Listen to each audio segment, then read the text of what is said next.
Opisyal nang inendorso ni Vice President Sara Duterte si senatorial candidate Senator Amy Marcos. Pero nilinaw po ng senadora na hindi po ito reward ni VP Sara dahil sa kanyang pag-iimbestiga sa pagkakaaresto kay dating Pangulong Duterte. May Ann Corvera sa balitang yan. Inendorso na ni Vice President Sara Duterte ang re-election bid ni Senator Amy Marcos. Sa isang video na may titulong Itim o Inday Trust Amy Marcos, binanata ni na Duterte at Marcos ang administrasyon ni Pangulong Ferdinand Bongbong Marcos Jr. Suot ang itim, sinabi ni na Duterte at Marcos na nagluluksa ngayon ng bansa dahil sa matinding gutom, krimen at umano'y panggigipit sa hindi kaalyado ng administrasyon. Pagkat ang sabi niya, nagluluksa ang bansa at maraming naghihirap, gutom na ang sikmura, gutom pa sa hustisya.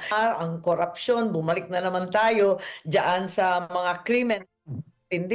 Kaya para sa kanya, luksa daw. Nag-iisip nga kami ng maigi kung paano gagawin, pero nagawa naman ng paraan at yung itim simbolo na ipaglaban ang tama, itama ang mali. Pero paglilinaw ni Marcos, hindi ito reward ni VP Sara dahil sa ginawa niyang pag-iimbestiga sa pagkakaaresto ng kanyang ama na si dating Pangulong Rodrigo Duterte.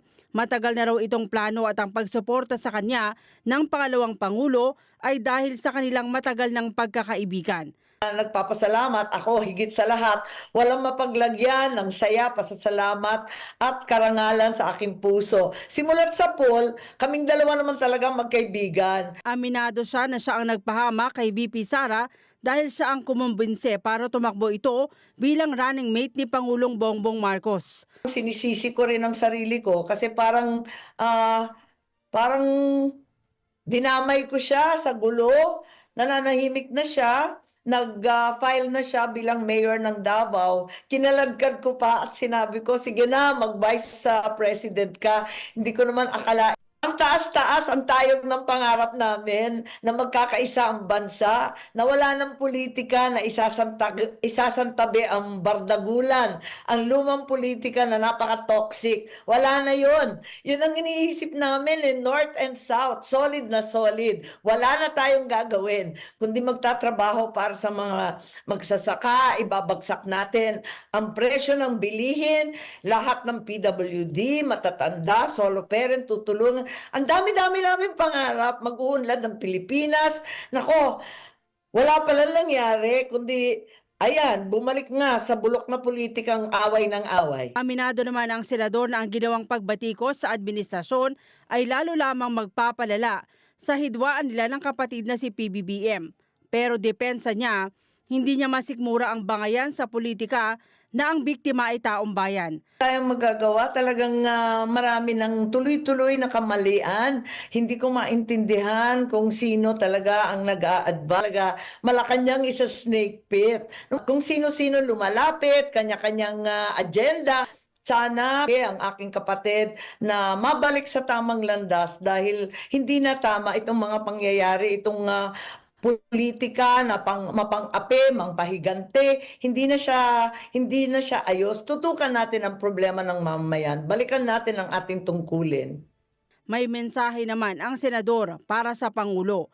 Napakaswerte na naming pamilya, binigyan kami ng pagkakataon ulit na makabalik at linawin ang tunay na legacy, ika nga ng aking ama. Ngayon, parang nasasayangan ako dahil eto nga 3 taon na nauubos ang panahon sa politika, sa paghihigante, pakikiaway. Sana tinutukan na lang natin yung expectation ng tao sa Marcos, infrastructure, agrikultura, murang pagkain, mga trabaho, yung mga magandang iniwan ng aking ama, sana itinuloy, sana tutukan pa rin natin yan. Sana hindi pa huli, may 3 taon pa naman na habulin pa rin at maiwasto ng aking kapatid. Sana isantabi yung mga sino-sino dyan na nag-a-advise. Ang ilan sa mga kaalyado ng pamilya Duterte hindi raw kumbinsido kay Marcos. Pero ayon kay Attorney Harry Roque, Dahil desisyon ito ni VP Sara at kailangan niya rin si Marcos, susuportahan niya ang Vice Presidente. Pinabulaanan naman ng Philippine National Police ang alegasyon ni Duterte at Senator Marcos na nababalot ng dilim at malala ngayon ang krimen sa bansa.